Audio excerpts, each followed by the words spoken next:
I am Marie McClellan. I have been a Waco citizen for 12 years, an American citizen all my life.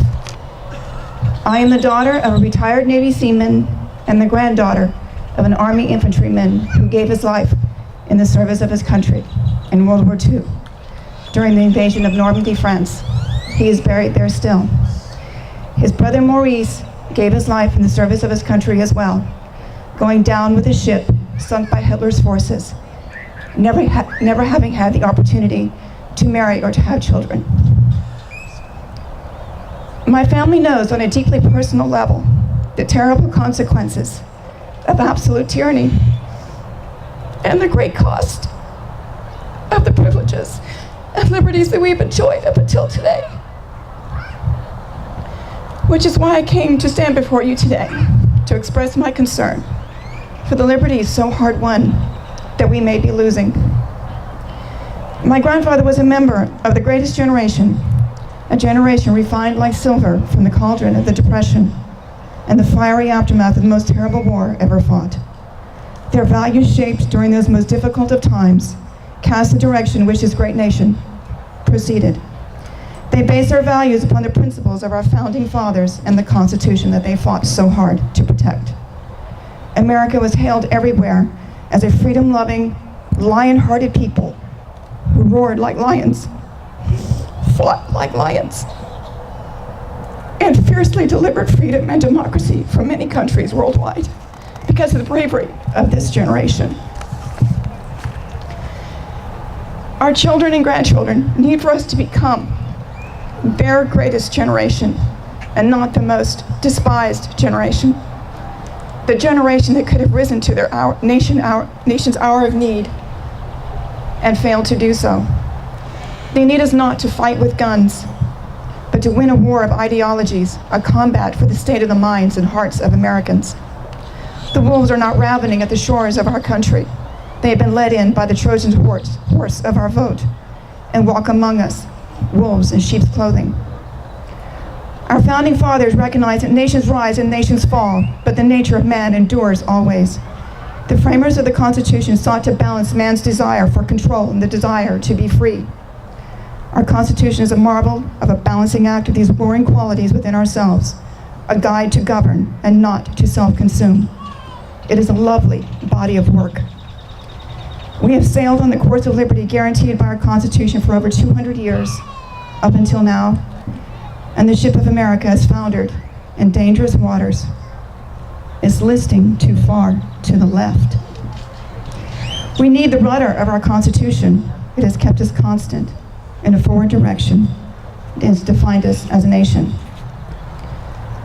And now we are being transformed.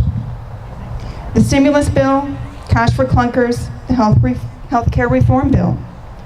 My husband and I are a medical family. My husband is a physician. I have been employed as a nurse. So we have some opinions on this particular subject.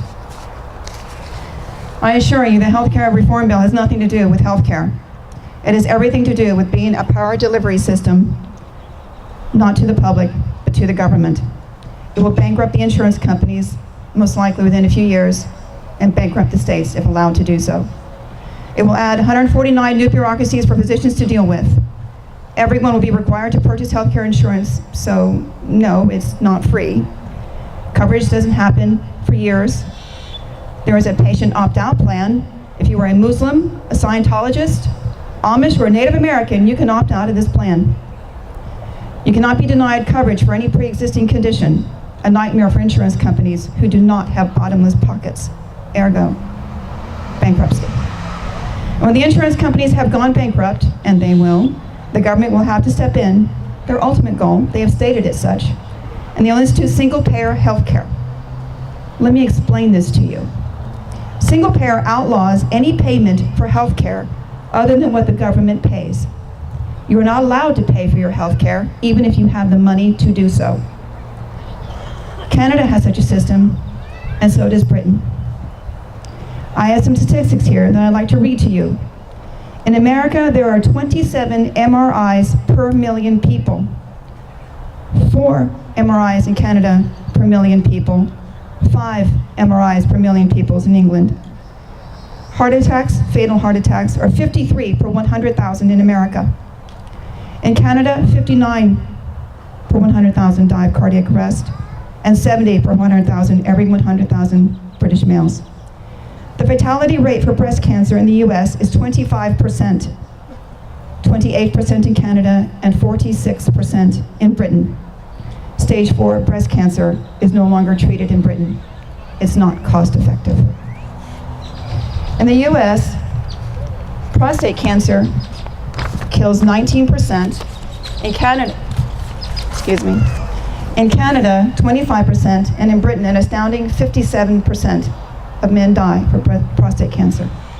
These are some of the contrasts between single payer and the system we have here in America, and perfect as it is, it has been the best healthcare in the world, but it may not be for long. We have a shortage of doctors now.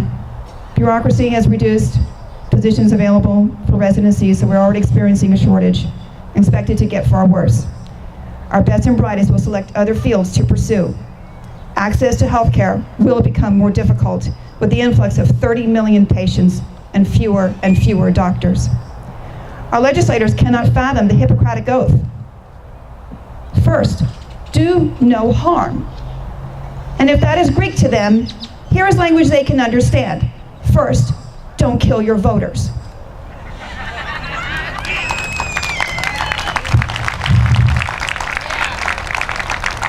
If your government can control what happens to your body, are you free?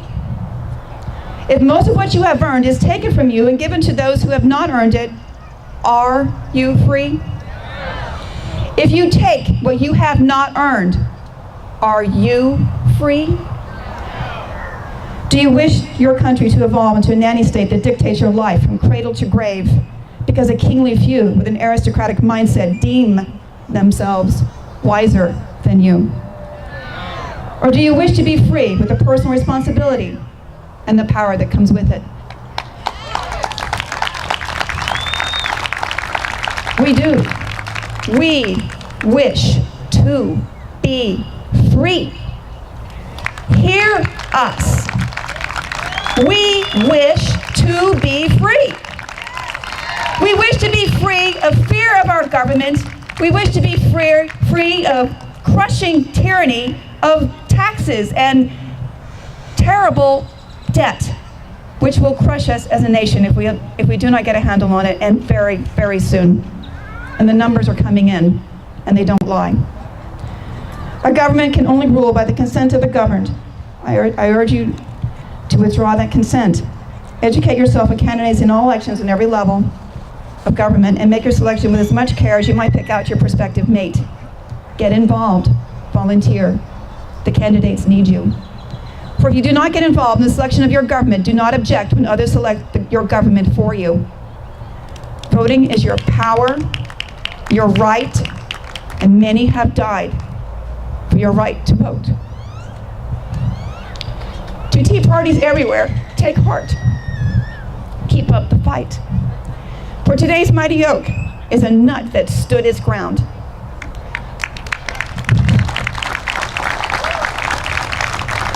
Roar like lions, vote, and let freedom ring. Thank you for coming.